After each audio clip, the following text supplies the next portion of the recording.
Welcome to OrthoGen 25.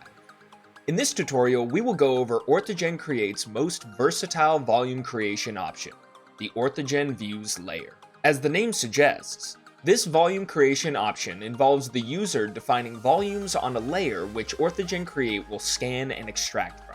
Simply create a new layer and name it OrthoGen Views. Then use the line, rectangle, or box commands to insert objects into the model space assigned to the layer. You can even place text within the bounds of these objects to be extracted as the volume's name.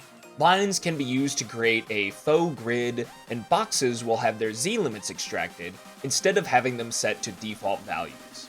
The OrthoGen Views layer can of course be hidden, so that the objects within do not interfere with other graphics, and OrthoGen will still identify all entities within. Check the OrthoGen Views layer option and click Generate to have your objects extracted as volumes. One additional feature of the OrthoGen Views layer can be found in the paper space. You may have noticed OrthoGen Create will never place views outside of the paper space, but if your paper space contains a title block or other graphics, views placed by OrthoGen may overlap those entities. You can, however, use the rectangle command to define a custom area within which OrthoGen will place its views.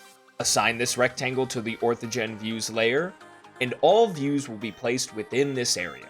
Additionally, you can add a margin around the viewports placed by entering a value in the adjustment field before placing. This way you can ensure your viewports are properly sized and spaced every time.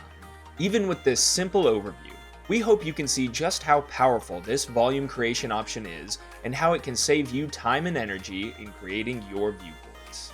Thank you for joining us in this short tutorial series overviewing OrthoGen Create's new features, and we hope we can help you do less with OrthoGen.